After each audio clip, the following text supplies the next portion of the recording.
Hello and welcome to the Lorna Marie Fitness Podcast, the show where we talk all things fitness, health, mindset and lifestyle to help you become fitter, healthier and happier. I help busy people who lack time, motivation and self-belief to look and feel great again. If you want to work with me, head over to lornamariefitness.co.uk, but for now, enjoy this episode. How are we, squad? Say hello if you're there, or a hashtag replay if you are watching this on the replay.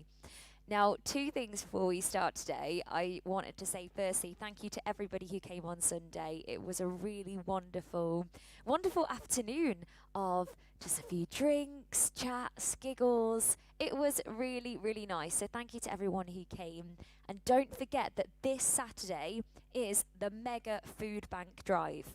We're doing a class from 9:30 to 10:15 for squaddies, their family and their friends. And all we're asking for in exchange is just a donation to the food bank. It is the Arnold Food Bank that we're donating to. Now, food bank donations are going to be open from 8:30 to 10:30. That's open to everyone. And you can just drop in. But the Christmas mashup class, which I really hope you come to because it'd be really nice, is 9:30 to 10:15. Even if you can only come to part of it, it'd be really, really lovely to see you there. And that is the first thing I wanted to say. The second thing I wanted to say was thank you to everyone who completed the survey. It is really important for us to know what you're enjoying, what is going really well, like what you love, what you want to see more of. Like, we can look at the data as well, but it's really nice to hear it subjectively and hear your actual viewpoints as well. And also to know what you want moving forwards and what you suggested moving forwards. So I've collated it all now, and I know exactly kind of what you want and what we're going to be doing moving forwards. There's no drastic changes or anything. If anything, just little additions that you've asked for that will make it even better. So I'll reveal all of that in the Friday email. So look out for the very important Friday email. If there's any email you look at, it's the Friday one. Okay, Friday email. You got that? And apparently you wanted that on Friday still, so okay. We found that from the survey. Hello, good morning. Who's there? Say hey, say hey. Let's get on with the Q&A. Some different questions and really good questions, and some that I think will be really useful, particularly at this time of year as well. So let's start the Q&A, and anything that pops up into your mind in the meantime, just ask away. I'm going to do them in a random order. Okay, that's only because I have filtered them. I filtered the questions by most recent and it's put them in a random order. So that's the order we're going to go with. Now, the first question is, might I be putting weight on because I am getting stronger? And the answer to that is, well, yeah, you might be, but it's not a bad thing. It is your body composition changing. Now, what we need to know here and what we need to factor is the fact that muscle is denser than fat. And that's not a bad thing. Like, what you want is, or presuming what you want anyway, is that lean, toned look, if you like.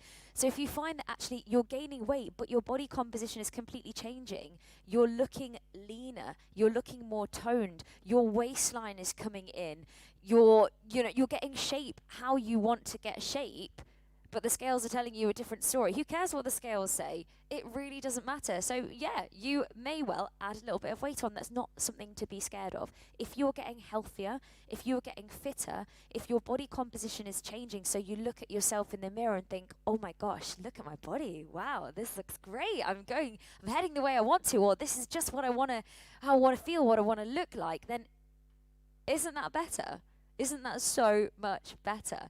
And if you find that the scales have an effect on the way that you show up, the way that you feel, throw them out. You don't need them. They're not the best measure of progress or health at all. They don't tell you anything. So don't worry about that. And also, there's a bit of a temporary increase in water retention after you've done strength-based workouts. That's just because the muscles are holding a little bit of water. But like I said, that's only temporary really, and that's just as they're repairing themselves.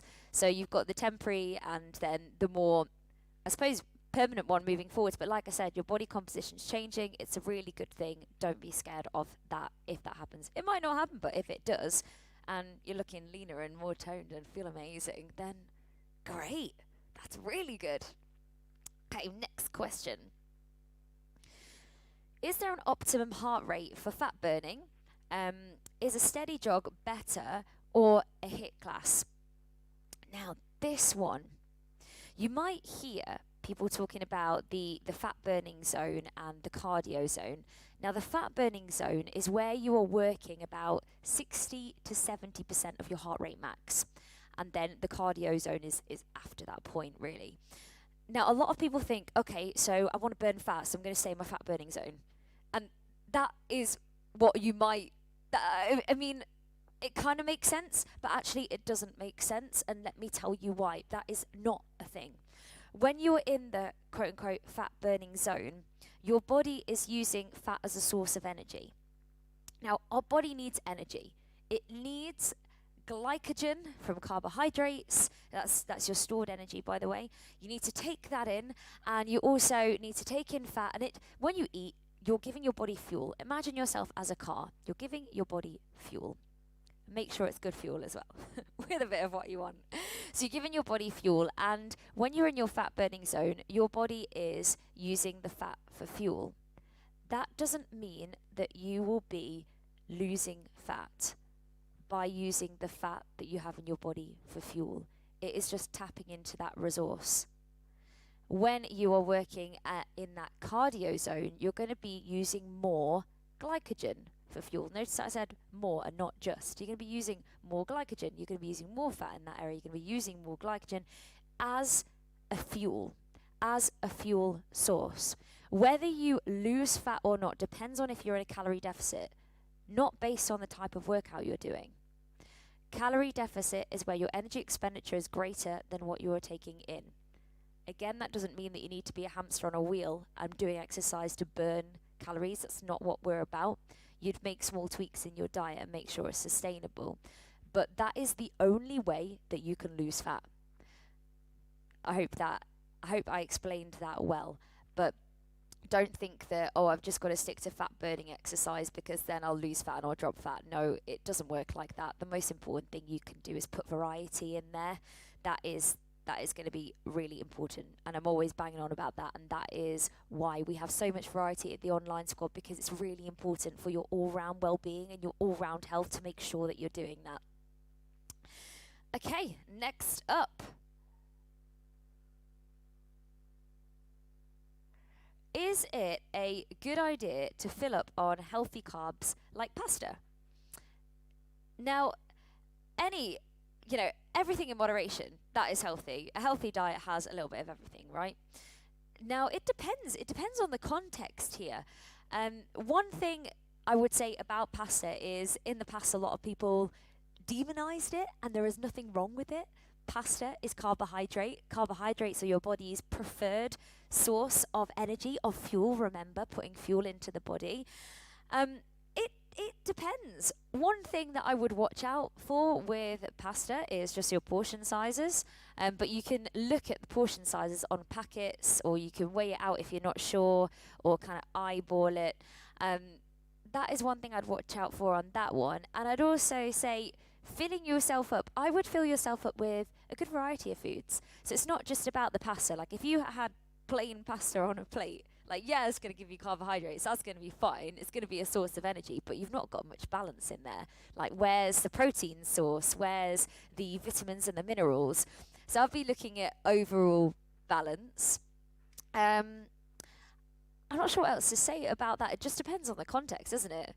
I'd be looking for more wholesome varieties, so like the whole grain varieties, to get a bit more fiber in there if you like that. If you don't, it's not the end of the world. White pasta is absolutely fine. So just make sure, there's nothing wrong with it. Just look out for portion size with pasta, and just make sure that you are getting a variety in there. For example, spaghetti bolognese, great. You've got the bolognese in there, you've got the pasta, and put some veggies with it. Boom. Really healthy, balanced meal. It's going to give your body what it needs. But let me know a little bit more on that one, and then maybe I can tailor the answer a little bit better. The only time when I'd avoid eating like a huge bowl of pasta would be if you are literally just about to work out, or if you're just about to go to bed, just because then your body it needs time to digest. But then I could say that about any food, like any massive meal. I wouldn't eat a huge meal just for a workout, and I wouldn't eat a huge meal just before I go to bed either. And that's just food for thought, really. Food for thought, huh? What is your view on weekly weigh-ins? I have mixed views. I'm not a fan of the weekly weigh-in. This is why. If you have a weekly weigh-in on a set day, so for example, every Monday you weigh yourself. One, you might end up hating that day, or dreading that day, or thinking about that day before it comes, which you don't need to do. You may act differently around that particular day. And on that day, because you're just doing it on one day per week, it doesn't take into consideration any fluctuations that are going to be going on.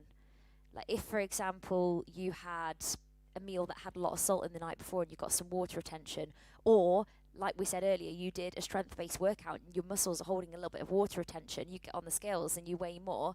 I put weight on this week. No, you haven't. It's just water retention. It's a fluctuation. Is it towards a time of month? Have you been to the toilet recently? Have you just been on holiday and you've been eating loads of rich foods and you're dehydrated because you come back on the plane? It doesn't take any of that into consideration. So what I would prefer to see everyone do is, one, either throw the scale out because it's not the best measure of progress. I'll talk to you about that in a second. But number two, I would be weighing yourself every single day at the same time, same circumstances. Get up first thing in the morning, get on the scales, write down the number, detach yourself from the number. You are not the number. Now, this is the important thing. And then you will see natural fluctuations. Some days it'll be higher, some days it'll be lower, some days it'll be higher. Okay, don't think about it. Yeah, get on with your day. Carry on. And then, over the weeks, take the lowest weight of the week and compare it over the months. And that is going to help to take some of those fluctuations out there. That's one thing you can do if you can detach yourself from this number, and if by stepping on that scale it's not going to ruin your day, or you're not going to be thinking about it, and you're not going to change the way that you're acting around exercise and food. If you think you might, throw the scales out. You want to be focusing on, and when you first join us on the 6-week course, we talk about the core four.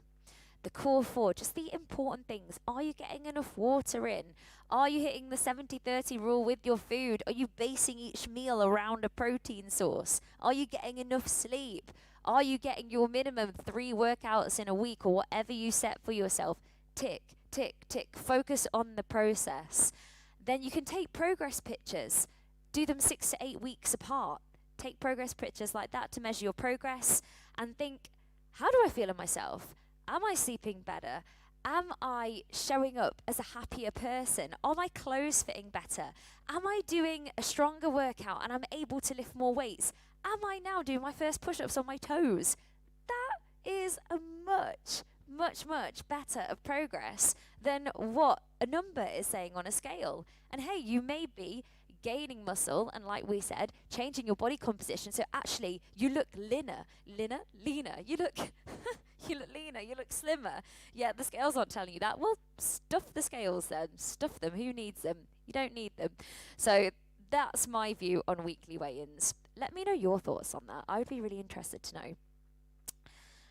For booty gains, or if there's an area of focus, should I be repeating the same exercise over and over again rather than varying it constantly? For booty gains, this is what you want to do. You want to be focusing on progressive overload. So that would be, doing the same exercise, but then increasing either the intensity or the resistance on the exercise.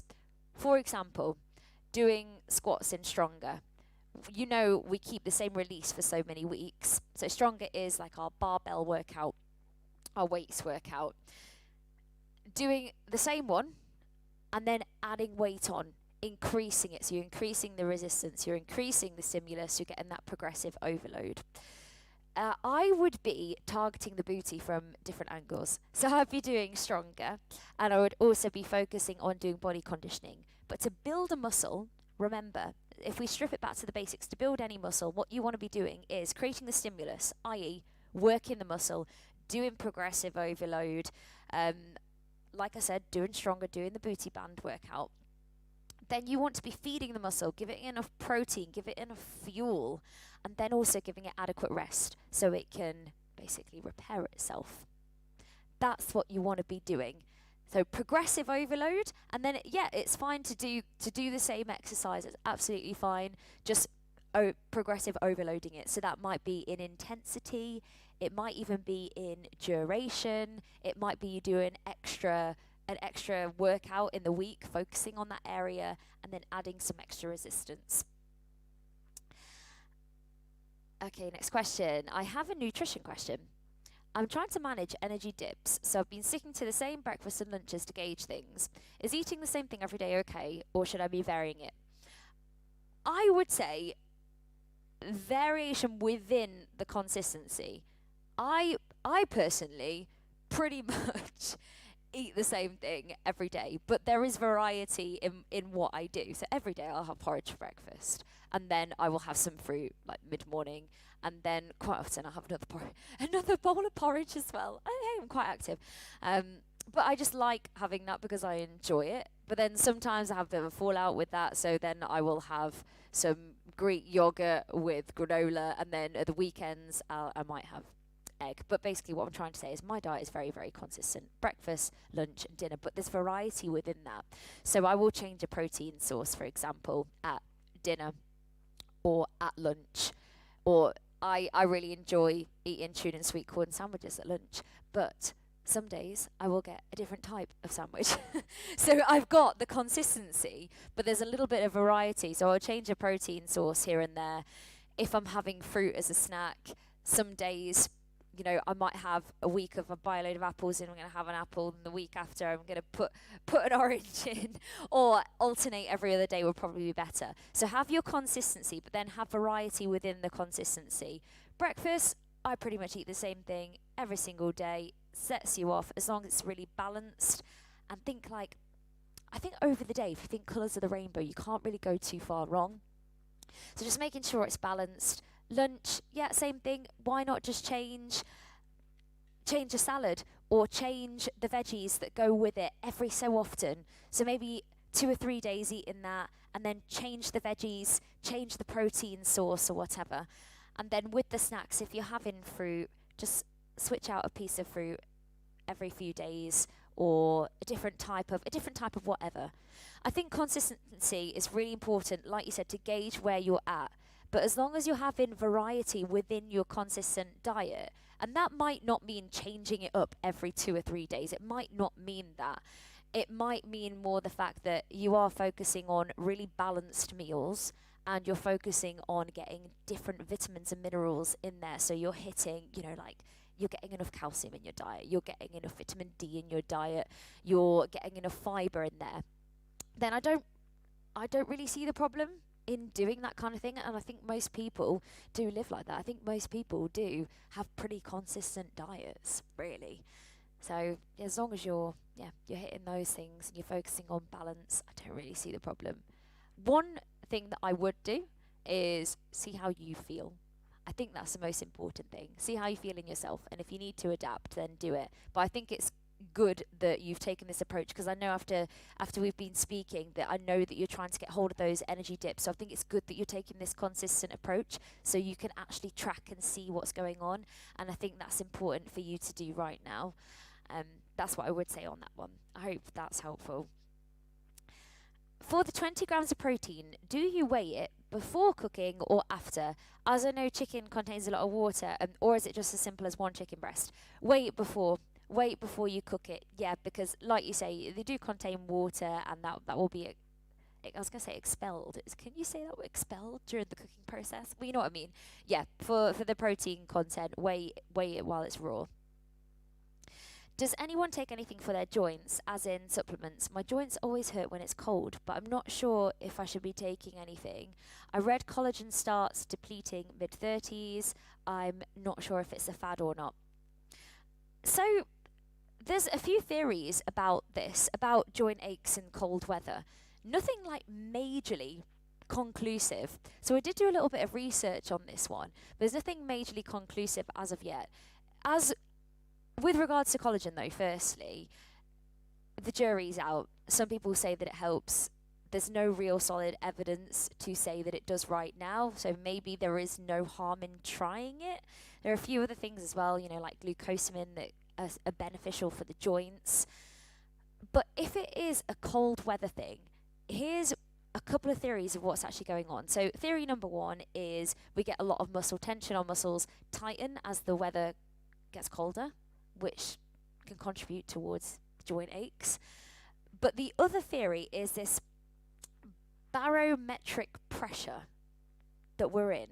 So that is the atmospheric pressure is high that we're in, and that kind of is, if you like, almost pressing down, bearing down on our bodies and our muscles. When the weather is colder, that pressure is lower. It releases, and therefore causes this swelling, irritation kind of feel. So if you think all the time that there is this pressure on your body, pressure in the muscles, keeping them as they are, and then all of a sudden the pressure releases and you get this expansion and this irritation, and the swelling or whatever is there is basically expanding, it's getting worse, you can feel it. That's what I gather from this theory, and a lot of people do go by this, and this is what I would try and do moving forwards to help with your joint pain during the colder months. I would be focusing on real heat, so not the heat as in where you put a heat pad on your body, because that's essentially heating up your skin. Real heat as in like starting the day by getting in a bath or getting in a shower, getting actual warmth to your body, to your core. I would be moving, getting your joints moving, getting the fluid in the joints moving. I would be doing things like yoga and mobility style things. I would just be really wrapping up as well, making sure you are warm. And there's some inflammatory things that you could try, like turmeric, for example. Some people call it the golden milk, don't they? You could try that as well, but I would prioritize getting some real heat to your body and mobilizing your joints through stretching, through yoga. And then, I don't think there's any harm in trying like glucosamine or trying collagen and seeing if that works for you. Hey, you never know. There's just no solid evidence to say that, yes, it definitely does at this moment in time. So there you have it. I hope that was useful. Team, thank you so much for joining me, and I really hope you enjoy watching this on the replay if you're watching it later or if you're listening to it.